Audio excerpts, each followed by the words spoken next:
Buenas tardes y bienvenidos a Andalucía Televisión. Hay algo en la historia que no es como nos la contaron. Bien por pereza intelectual, indolencia o intereses ideológicos, el caso es que la historia de España se conoce bastante mal entre la mayoría de sus habitantes, que entre otras cosas y consecuencias ha supuesto el cargar con el San Benito de la leyenda negra, el salvajismo rampante en la conquista de América o la inmisericorde Inquisición. Estos pecados de nuestros antepasados, la poca lectura y los débiles planes de estudio han contribuido a tomar como verdades absolutas todo lo feo y horrible que se ha dicho de nosotros. Malentendidos que viene a remediar ahora María Elvira Roca, historiadora malagueña, nuestra invitada de hoy, que en su libro Imperiofobia y leyenda negra corrige estos errores de la historia y más, porque el tirón que está teniendo este libro, además de abrirnos los ojos y azuzarnos el espíritu crítico, que está muy bien, está contribuyendo al fomento de la lectura, pues se lee como una novela, vaya por la 8ª edición y sigue en el trono de los más vendidos en nuestro país. Ha dedicado los 2 últimos años a escribir un libro fruto de toda una vida de estudio. Es un ensayo, pero el texto de Elvira Roca se ha convertido en una especie de libro de autoayuda para los españoles, para levantar la autoestima. Este puede ser uno de los motivos por los que Imperiofobia y leyenda negra vaya por su 6ª edición. Esta profesora malagueña, que ha enseñado en Harvard e investigado en el CSIC, analiza los tópicos difundidos desde el siglo XVI, según los cuales España sería un país bárbaro y atrasado, y lo hace a través de muchos capítulos de la historia, como la conquista de América o la Inquisición, que deberíamos reaprender. Los siglos de propaganda acumulada, dice la autora, han terminado transformando los hechos en una versión del Imperio Español y de España que todos hemos aceptado, y el negro mito sigue tan vivo como antaño entre los españoles y en los países de nuestro entorno. Elvira Roca mantiene que luchar contra la leyenda negra es para España casi una batalla perdida, pero no se resiste a asumir la derrota de antemano. La derrota, decía Cervantes, es patrimonio de las almas nobles. Por lo menos hay que ir a la pelea, aunque le derroten a uno. María Elvira Roca, buenas tardes, bienvenida. Buenas tardes, bien hallado. Es un placer tenerla con nosotros, a la escritora que una semana más, aquí tengo el suplemento que sale hoy, corona las listas de libros más vendidos, con un ensayo de muchas páginas. Hay que ver, ¿eh? Es verdad, es un ladrillo. No. Si fuera un ladrillo no se leería como se está leyendo y como se está hablando de este libro. Pues la verdad es que ha sido una sorpresa para todos, para mí que lo escribí, para su padre putativo, que es Ignacio Gómez de Liaño, director de la colección de ensayo de Siruela, para la propia editorial. Realmente no esperábamos que el libro fuese a tener el éxito que ha tenido, yo nunca me lo imaginé. Y además del éxito, sobre todo, la gratitud. Me escribe las cartas, la gente, cartas tan bonitas, tan preciosas, que verdaderamente solo por eso merece la pena. Pero además, en un país donde estamos siempre tirándonos los trastos, su libro ha conseguido que hablen bien los de un lado, los de otro, los revisionistas, los más críticos con la historia. Mucha gente de un lado y de otro están hablando de su libro. Eso también me desconcierta enormemente. No sé realmente. Supongo que existía la sensación de que algo nos habían contado mal, ¿no? Y el hecho, digamos, la acumulación de datos, creo yo que ha resultado como muy clara para todos, en el sentido de que, pero cómo nos hemos tragado estas ruedas de molino, si realmente solo había que fijarse un poco para darse cuenta de que ni la historia de España era la historia de un horror, ni la historia del norte de Europa era la historia de un triunfo perfecto, ¿no? Pero ¿por qué los autores españoles, incluso historiadores que han escrito sobre nuestra historia, han alimentado eso, la leyenda negra? Porque han sido los extranjeros, Josep Pérez, los que empezaron a decir, bueno, que no fue tanto como estáis diciendo, ¿no? ¿Por qué? Bueno, esto es un fenómeno que tiene que ver con algo que a Ortega lo inquietó mucho a lo largo de su vida, ese extrañamiento que a él le preocupó. Es recurrente en su obra las referencias a por qué en España sus élites intelectuales y políticas y su pueblo parecían separados y divorciados. Porque así como nuestros intelectuales están acomplejados y nuestras clases políticas iban por la vida pidiendo perdón, el pueblo español no, la gente no es así, la gente normal no. Y eso Ortega lo notó y intentó encontrarle una explicación a esa especie de divorcio y ese extrañamiento. Se fue a buscárselo a los visigodos y no, los visigodos no tenían nada que ver. Eso es un proceso que comienza en el siglo XVIII, cuando llega la nueva dinastía, cuando llegan los Borbones y con ellos llega la Ilustración francesa y cuando las clases letradas españolas, para poder tener oportunidades de triunfar en la corte y de triunfar en el mundo literario y tal, imitaban lo francés y con ellos y con eso se absorbió toda la hispanofobia que la Ilustración llevaba adherida a la piel, porque era rentable en su país y económicamente muy beneficiosa. No dejamos de ser unos catetos, porque en la vida y no sé, porque esto sería que para tener un poco el carnet intelectual había que denigrar a España. Efectivamente, si uno quería triunfar algo en la corte de los Borbones en el siglo XVIII, tenía que haber absorbido por los poros todos los tópicos de la España negra y, por ejemplo, como le sucede a Goya, ¿no?, que dibuja a Galileo torturado cuando eso jamás sucedió, ¿no? Pero él pensaba que realmente aquello había sucedido y dibuja esas escenas tremendas de la Inquisición, cosas que él no vio jamás. Pero realmente el poder, digamos, de la propaganda y de la imaginación es tan enorme que uno termina creyendo que todas esas cosas sucedieron cuando no las ha visto nunca, ¿no? Bueno, aquí se habla mucho de eso de la propaganda y hablaremos, pero hay que ver, me llama la atención, ya desde que me llegó este libro por recomendación de Alfredo Valenzuela, porque hay que hacer honor a la verdad, que es un compañero, periodista, amigo, apasionado lector, y me habló diciendo: tienes que leer a María Elvira Roca en Imperiofobia. Me encantó conocerlo. Pero todo esto tiene que venir una ciudadana del Borge. Del Borge Málaga, menos de 1000 habitantes. De la Xarquía, profesora de instituto que cumple cada día con su horario en Alaurín de la Torre. Hay vida inteligente en los institutos españoles, se lo puedo asegurar. Y pertenezco a la Asociación de Profesores de Instituto, que defiende desde hace décadas que los institutos españoles siguen siendo un sitio válido para impartir conocimientos y para mejorar el nivel intelectual de este país. Pero usted también ha afirmado que de la universidad están saliendo ahora más analfabetos que nunca. Intentamos evitarlo en los institutos como da lugar, se lo puedo asegurar.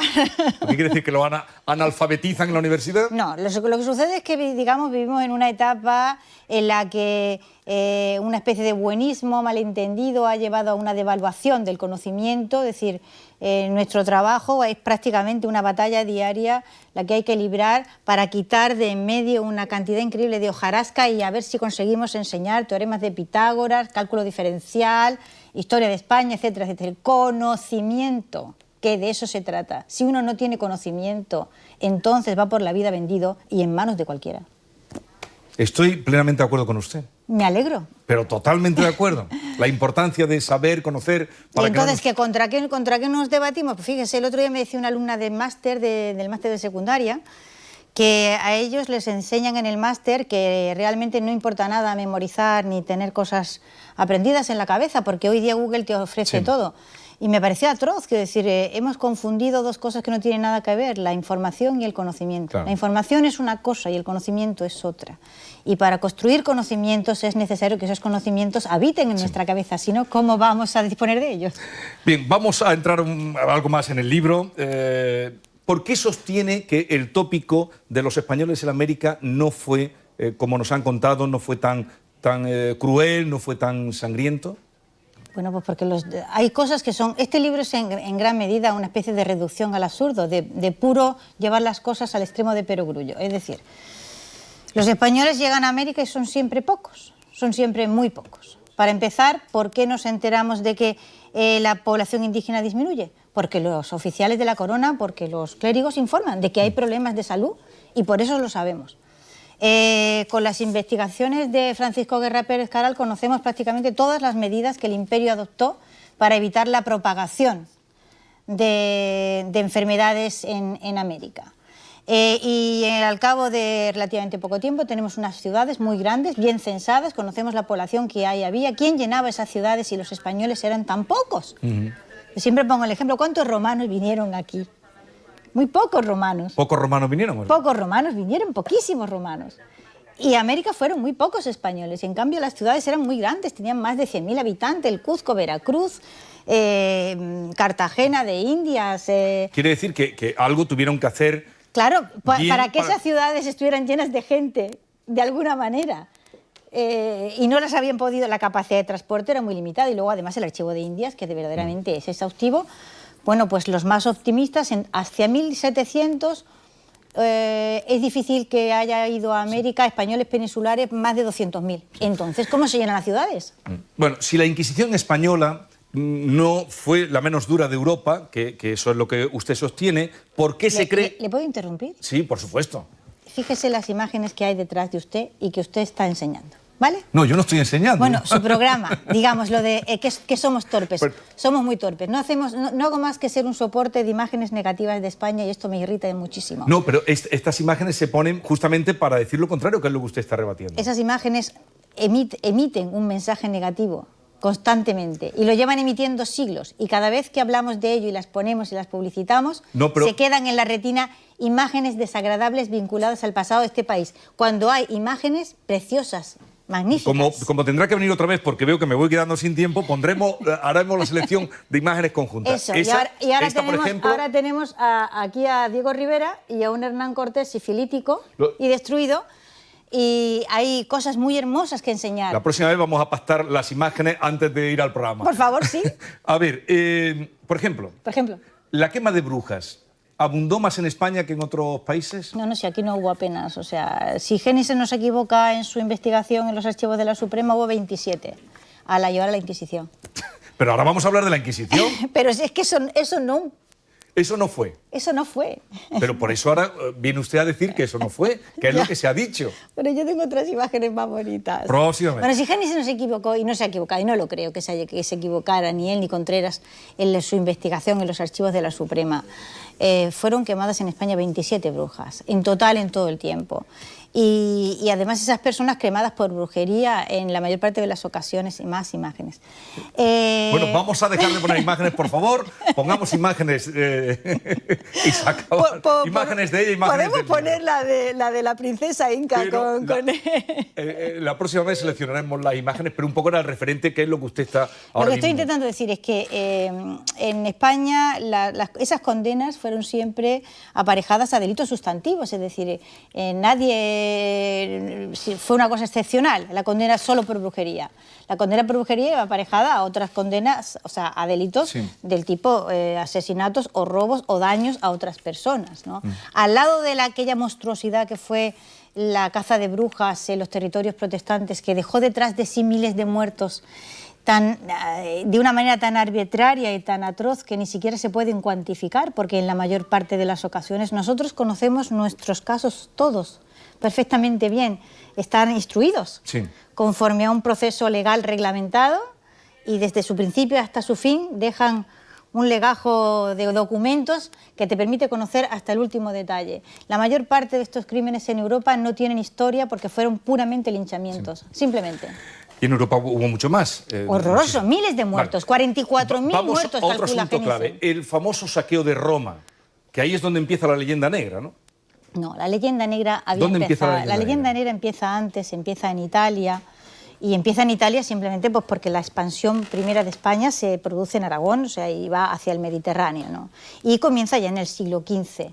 El primer asunto estrella, que ha tenido una vigencia larguísima y ha vivido hasta ahora, es el vínculo de España con la sangre semita. Es decir, son los humanistas italianos los primeros que comienzan a denigrar España, achacándole a la sangre española y a la religiosidad española su impureza. Es decir, los españoles, digamos, están contaminados de semitismo, y por esa razón su raza no es pura. Nosotros, digamos, somos italianos, descendientes directos de los romanos, nuestra sangre, digamos, es más noble, la de esta gente no lo es. Se mezclaron con los moros, se han mezclado con los judíos.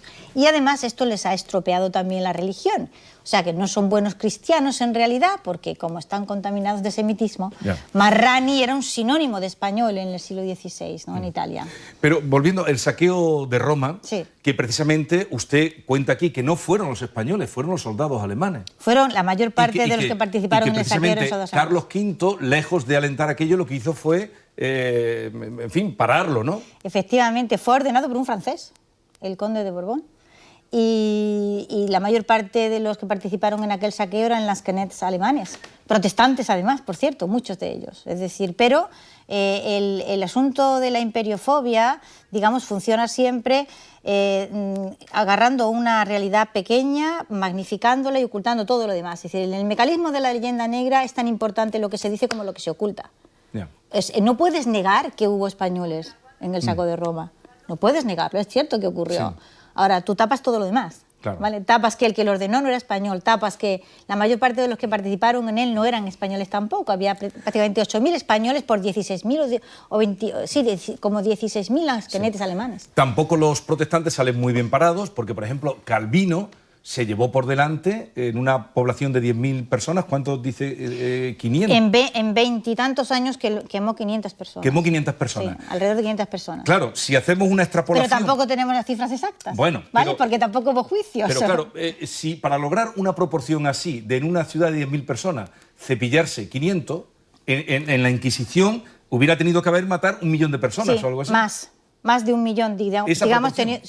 La proporción es brutal, es decir, es que no es, y bueno, usted va hoy a Ginebra y en el Parque de los Bastiones hay un monumento espectacular a Calvino de una altura como de 5 metros que fue pagado por la ciudad de Ginebra a su reformador.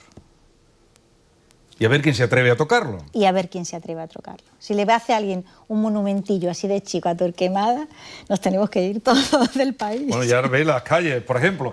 A ver, Lutero, otro gran reformador que persiguió a los judíos con inquina. Sí. Bueno, lo cuento usted, estoy hablando como si estuviera aquí yo, es de lo que he leído en su libro. Bueno, el problema del antisemitismo fue siempre brutal en Europa.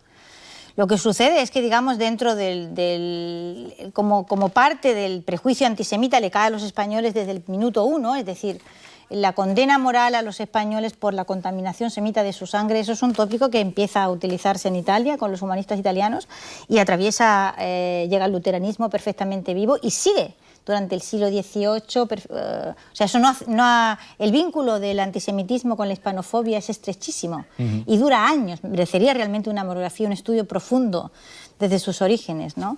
Y claro, Lutero, que era absolutamente antisemita, en cuanto los españoles aparecieron en el horizonte germánico, todo el humanismo alemán, con Martín Lutero a la cabeza, cayó sobre aquellos españoles que eran medio judíos y encima, y además de ser medio judíos, digamos, eran gente del sur. Es decir, es que Martín Lutero es la primera manifestación muy virulenta y muy agresiva del nacionalismo alemán. No es un problema religioso, esto es un problema político que ha sido encubierto con la religión, que es cosa distinta. Sus alumnos se lo pasarán estupendamente con usted. Nos reímos mucho. ¿Y saben el éxito que está usted teniendo, sus alumnos? Sí, creo que sí. Hablando de lo que dice que no es siempre la religión, sino los intereses que van tapados, la construcción nacionalista exigía que para ser un buen inglés había que ser anticatólico y antiespañol. El factor anti es una de las diferencias principales que existen entre patriotismo y nacionalismo. El primero puede existir por sí mismo y el segundo necesita de un enemigo y si no lo tiene lo fabrica. O sea, el patriotismo, que aquí está mal visto en nuestro país, patriota, no, patriota, facha, en fin, ya sabemos cómo va eso. Nacionalista, bueno, pues ya también sabemos por dónde va. Y en cambio usted dice aquí, nacionalista, el nacionalismo siempre es contra alguien, anti lo que sea. Sí, el nacionalismo es una mentalidad dual, es decir, ¿cómo lo es el protestantismo? Opera generando enemigos automáticamente. Si no sabe conducirse, si no puede prosperar. No es un pensamiento en positivo capaz de considerar las cosas en su propia naturaleza. Todo el protestantismo es anticatólico. Le quitas el lado anticatólico, no tienes protestantismo, no existe. Y el nacionalismo, que a mi modo de ver el protestantismo es la primera gran manifestación de nacionalismo. El nacionalismo es una cosa que es la misma siempre, o sea, no hay distintos nacionalismos, siempre es el mismo nacionalismo. Funciona de la misma manera y con los mismos mecanismos, es decir, empieza apropiándose del nombre de un territorio, se proclama dueño de él, habla en su nombre, decide su destino, considera que todos los que se le oponen no es que están contra mis ideas, sino que están contra Alemania. ¿De qué siglo está usted hablando? Pues da igual, podía hablar perfectamente. Estaba hablando de los príncipes luteranos, pero pues se lo puedo aplicar. Yo no sé por qué estaba pensando en Cataluña. Pues también sirve.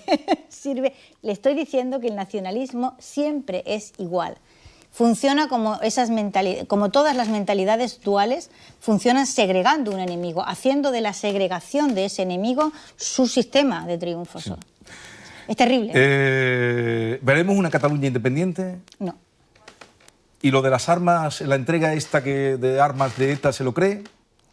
Bueno, de alguna manera había que simbolizar algo y a fin de cuentas, como siempre, digamos, el nacionalismo español, eso que no existe, que no existe ni ha existido nunca, tiene una manga ancha enorme. Lo que ha caracterizado a España siempre en todas las fases de su historia es la manga ancha enorme que ha tenido para encajar, tolerar, soportar e integrar dentro de sí, como quiera que sea, las cosas, ¿no?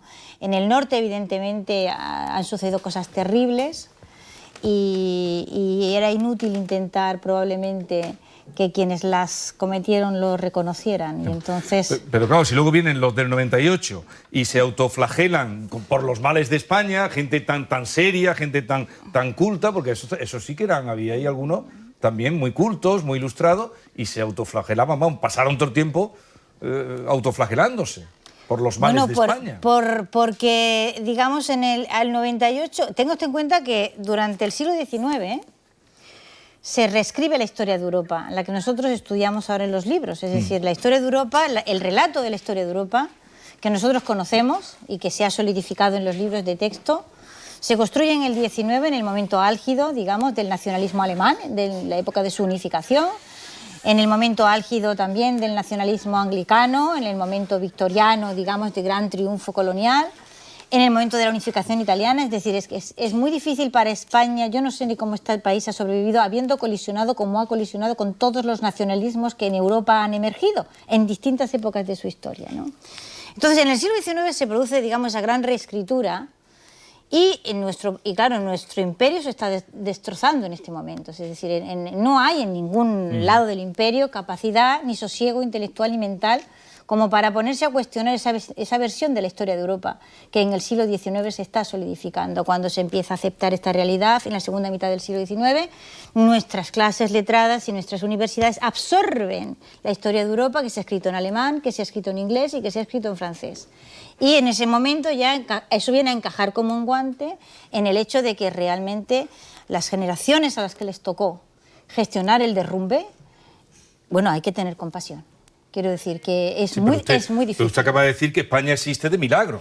De milagro. Todos los territorios que sobreviven, o sea, todas las partes disgregadas de un imperio, siempre y en todas partes, fíjese la historia, atraviesan periodos larguísimos de disensiones internas, de gran conflictividad. Eso es casi irremediable. Es decir, pasar del vagón de primera de historia al furgón de cola es muy duro. Y las generaciones que tienen que hacer ese viaje no lo soportan con facilidad. Hay que ser muy valiente para ser capaz de mirar de frente esa situación. La generación del 98 lo que hizo fue desplazar el problema al origen del imperio, no al momento de su acabamiento. ¿Por qué? Pues hay que ser compasivo, yo insisto. Es decir, ¿cómo te miras a ti mismo y miras a tu generación y dices, madre de Dios, lo que hemos hecho con lo que hemos heredado? Eso es muy difícil de encajar. ¿Qué hace Vasconcelos en México? Exactamente lo mismo. Tampoco puede encajar lo que se le está viniendo encima cuando, digamos, independizaron un territorio próspero y grande que a los 3 minutos de haber conseguido el logro triunfal pierde el 56% de su territorio. ¿Cómo encajas eso tú? Bien, María Elvira Roca, Charo Gutiérrez, que teníamos muchas ganas. Llevamos mucho tiempo queriendo contar con ella en nuestro programa. Además tendrá que venir pronto con otras imágenes que vamos a hacer. Creo que sí. Sí, no, esto es seguro. Hay que resarcirse de alguna manera. En este momento quisiera acordarme que tenemos aquí a María Elvira Roca, que teníamos muchas ganas de conocer y presentársela a ustedes en nuestro programa. Conocimos a otra mujer, Adela Muñoz, que está reivindicando las científicas, ha hecho un libro magnífico sobre las científicas que existieron, y hoy justamente, o ayer, le han dado un premio de la Universidad Oberta de Barcelona. Mira, se lo han dado a los catalanes, a un grupo, ahí están. Son unas profesores de matemáticas, de ciencias todas, y encarnan 5 personajes y van por los institutos dando cuenta de eso. Un poco lo que usted está haciendo también desde la historia. Así es que nuestra felicitación a Adela Muñoz y a ese grupo, a ese proyecto de científicas presente, pasado y futuro. Bueno, y nuestro interrogatorio ahora, Muy Elvira. bien, Vamos muy con bien. unas preguntas cortas con respuesta corta, Elvira. ¿Vamos? De acuerdo. ¿Preparada? Preparada. ¿La historia pone siempre las cosas en su sitio? No, los hombres y las mujeres ponen las cosas en su sitio si tienen el valor de hacerlo. ¿Monarquía o república? depende de la monarquía y depende de la república. No hay ninguna forma de gobierno que esté bendecida. ¿El rey o gobernante más eficaz de la historia de España? Sin duda la reina Isabel de Castilla. ¿Por qué la historia de España siempre acaba mal? Nunca acaba mal. ¿Dos españoles que admire? Pues probablemente Antonio de Mendoza, nieto que era de Marqués de Santillana, fue el primer virrey de México, un hombre de una extraordinaria capacidad. Y bueno, no era español, pero como si lo hubiera sido. El cardenal Gatinara, que fue canciller de Carlos V, un hombre de los... creó el Consejo de Castilla, el Consejo de Indias, es decir, uno de los políticos más eficaces que ha habido, absolutamente olvidado. ¿Por qué Andalucía es la primera en poetas y la última en renta per cápita? Porque tenemos mucho arte. Ya empezamos. No está mal tener muchos poetas. Y la renta per cápita, bueno, a veces hay que entender que el dinero no lo es todo en la vida. ¿La mayor mentira que nos han contado? La menor mentira que este país es un fracaso. ¿A qué ministro español le iría bien leer su libro? Me temo que a todos. Yo creo que también. ¿Qué trabajo ha hecho que sus alumnos no imaginarían? Pues no lo sé, porque yo he hecho muchas cosas. He limpiado habitaciones en hoteles, he cortado uvas muchísimo, la vendimia se me da fenomenal.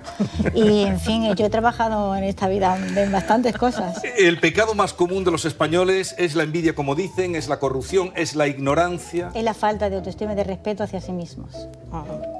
Envidia, ignorancia, odio. ¿Qué tiene el libro Árbol de Odio para que usted lo considere de una manera tan particular? Es uno de sus libros favoritos, sí. ¿no? ¿Qué tiene este libro?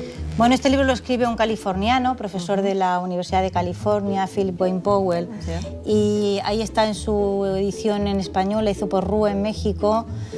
Yo lo conocí en inglés cuando vivía en Estados Unidos. Y es probablemente, si se leyera lo que está en rojo, es algo que a él le inquietaba muchísimo cuando lo escribió en el 70 y tantos, que era el problema enorme que Estados Unidos tenía para relacionarse de una manera fluida y constructiva con el mundo hispano. Él intenta averiguar de dónde viene ese árbol del odio. Eso es un poema, una balada inglesa anónima que dice, pero ¿de dónde nació ese árbol del odio de Inglaterra hacia España y de España hacia Inglaterra? ¿Qué lo ha hecho florecer?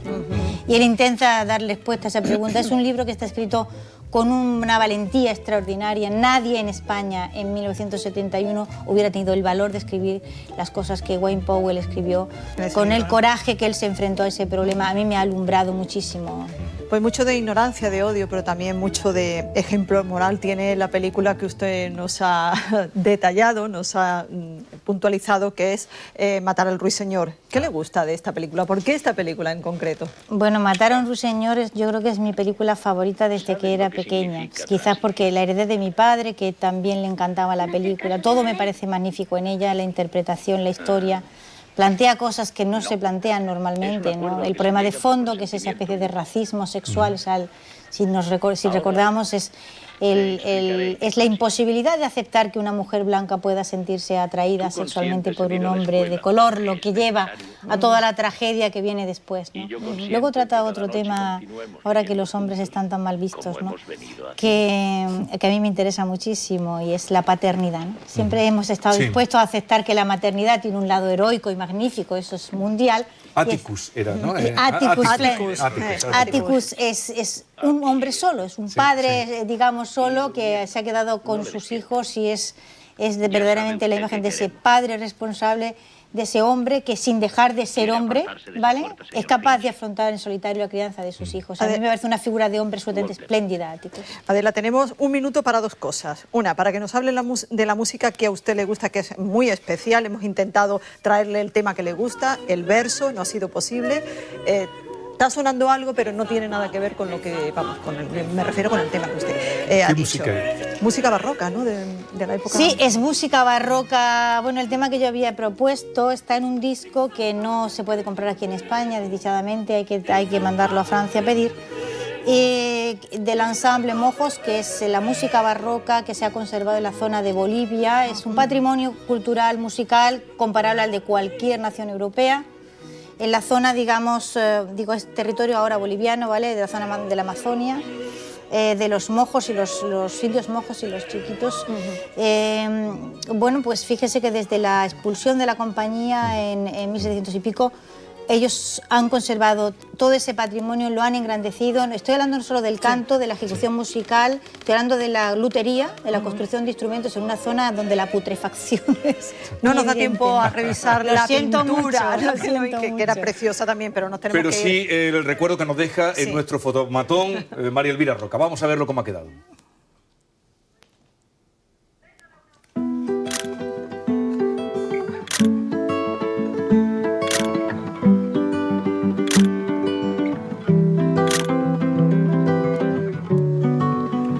Bien, pues ahí quedan. Volveremos a citarnos otro día, si usted tiene a bien. Cuando ustedes quieran. Tenemos por que hablar Dios. de muchas cosas. Tenemos que hablar de muchas cosas. Y aprender, sobre todo. Aprender. Ay, si leyéramos más. Lean este libro, entren y desde luego sacarán orgullo. Gracias por la visita. Gracias a vosotros. Y felicidades por el libro. Gracias. Bueno, pues acabamos aquí en este momento y les vamos a dejar con una exposición, la primera en España, de Peter Doig. Está en el Centro de Arte Contemporáneo de Málaga. La pueden ver hasta el día 25 de junio. No se la pierdan porque merece mucho la pena. Así les dejamos. Sean felices. While you look for my reaction, what do you need to know? Don't you know I'll always be the one? You don't have to prove to me you're beautiful to strangers. I got loving